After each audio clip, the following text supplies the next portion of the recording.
nga po sa ating listahan ngayong umaga, ngayong Martes, Bride to be. Abay, naglako bigla isang araw bago po ang kanilang nasabing kasal.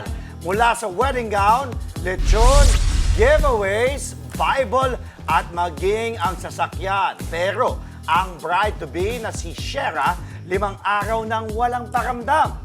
Ika nga ng mga netizens, runaway bride. Kwento ng kanyang fiancé na si Mark, isang araw bago ang kanilang kasal, nagpaalam na bibili lang ng sapatos si Shera sa North Fairview, Quezon City. Pero hanggang ngayon po, hindi pa siya nakakabalik. Ako, December 10 nga po mga kapatid, 1:30 p.m. nang huli siyang nahagip ng CCTV. Nagbigay na nga po ng 20,000 na pabuya sa makakakita o makakapagbigay na impormasyon kung nasaan si Shera. Kaya kung meron po kayo nakakita o may impormasyon po kayo kung nasaan si Shera, ipagbigay alam po kaagad ito sa pulisya. Oo, nakita kasi nung nagpunta sila sa barangay, they ask for CCTV, nakita nila na yun nga from the house, tapos hanggang sa kalye na tumawid siya, nakita pa siya naglalakad. So from then on, wala na silang information. Kasi yung cellphone niya, I remember this kasi napabalita talaga to as in sa news. Yung cellphone niya, iniwan nila. Iniwan lang niya sa bahay kasi mag-charge. Tapos yun nga, ang paalam niya, magbibigay lang siya ng, and then wala naman daw away, whatsoever. They've been living together with a fiancé. So, it's a mystery for them kung nasaan siya ngayon. It's a mystery for every... I think yun na nga maraming mga missing, pero ito kasi parang pakasal na, no? One day before. So it caught our attention. And sabi nga ng mga netizens, nakaka-alarma nga daw. Kaya nga may pabuya na, nabanggit mo nga, di ba, Jel? Kasi sabi nga, di ba, yun nga, maayos sila, hindi sila nag-aaway, everything was planned. Lahat ng Siyempre kasal. nakakaawa din yung naanay ba yun? Yung nakita ko sa report, tsaka yung kapatid, umiiyak. Siyempre hindi nila makita yung hindi nila alam kung nasa. Walang pasabi. So kung ito po yung itsura ni Shera, nakikita niyo po sa mga litrato. So kung alam niyo po yung whereabouts o kung may alam po kayo, nakita niyo po, pwede niyo pong ipaalam kay Mark sa kanyang fiancé at sa pamilya ni Shera para po ang gusto lang naman din nila malaman kung nasaan siya at kung ligtas ba siya. Yun yung... Let's use the power of social media in a good way of Instagram. Ito naman tayo. Our very own mobile journal, Mary Mon Reyes, muli namang nag-viral. Yes, Mary Mon. Kuya friend namin no. And even goes din para sa health and even yung mga special provision, for example, yung magpapagawa ng classroom. Imbis na Guys, friends. Anytime, anywhere, laban na laban din naman sa pagbabalita. Ito si Mary Mon, kahit nga sa gitna pa ng isang Christmas dinner with friends. Laging work mode. habang kumakain kami ng dinner, nilalapag na yung mga ulam namin or order namin. No? Sabi ko, magla-live lang ako. So, ang kaibigan ko, video-visual lang nila ako, pinipicturean lang nila ako. Very supportive, the usual group of friends na, ganito pala. Sinasabi nila sa akin na ganito pala yung na-witness ka na namin personal, na live ka nagre-report.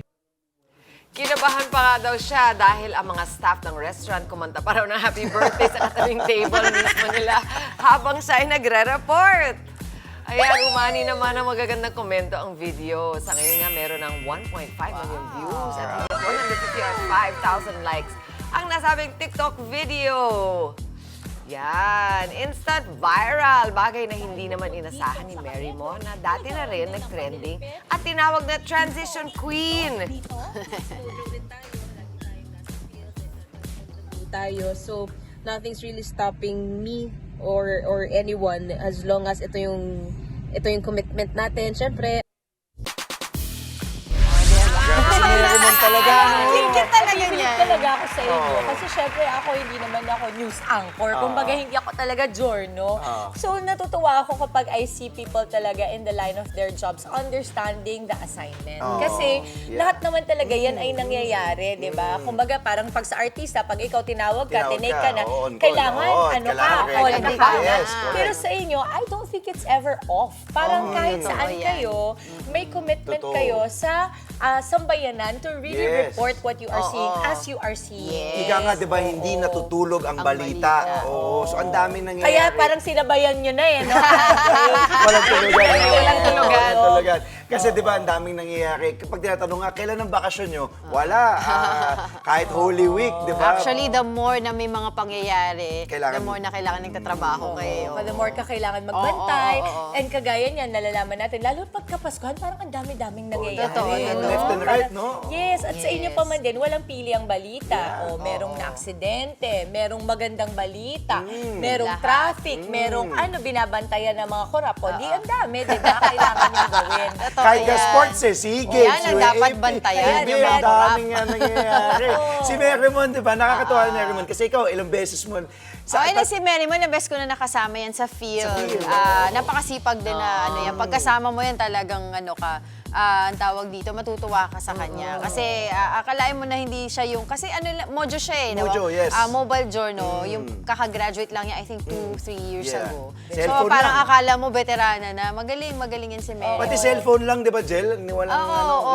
Hindi, pag lumalabas kami ni Mermon, cellphone lang talaga din namin. Makahusay. Shoutout din sa friends niya, mama. Ang galing, ayun, talaga.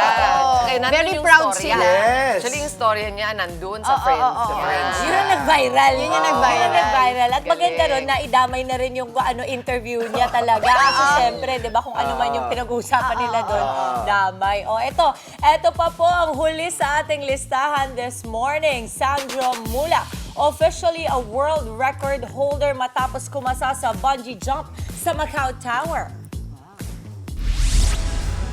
Bucket list achievement yan ng anak ni Nino Mula. Natalon lang naman ni Sandro ang Macau Tower na mayroong 764 feet ang taas. Ang Macau Tower po ay kinikilala ng Guinness World Records bilang pinakamataas na commercial bungee jump point na may 1,109 feet from ground level hanggang sa highest point nito. Hala. O, sobrang solid kung ilarawan ni Sandro ang naging experience kasama pa ang sigaw na Team Philippines. Sa huli, nagpasalamat naman si Sandro sa mga kababayan niyang tumulong sa kanya sa Sky Park, Macau. Congratulations, Sandro, for making it through. Grabe, nakikita ko pala yung taas. Nanginginig na ako sa takot eh. Oh, Humihina na yung tuhod. Gumihina na, gumagano na eh. Ganyan pa lang, oh. Oo. Alam mo, pangarap ko yan dati, mag-bungee jumping. Kasi Parang I I was see you really, doing it. I was really, like yung mga roller coaster, ako lang mag-isa. adventurous. Oo, wala talagang may gusto nun sa family namin. Even si Diego, walang may gusto. Dati, one time yung yaya ni Mio, niyaya ko. Kaming dalawa lang. Pero, hindi, kami dalawa sa ayaw na daw niya next time. Pero ngayon kasi siguro pag nagkakaedad ka na, parang ayaw mo na. Nagdadalawang isip ka na. Parang nandun ka na sa Lord, baka nalalapit na.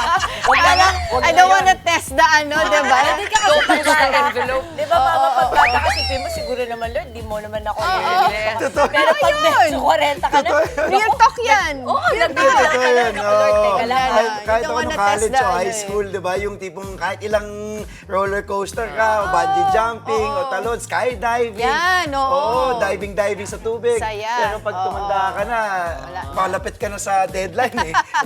Free fall.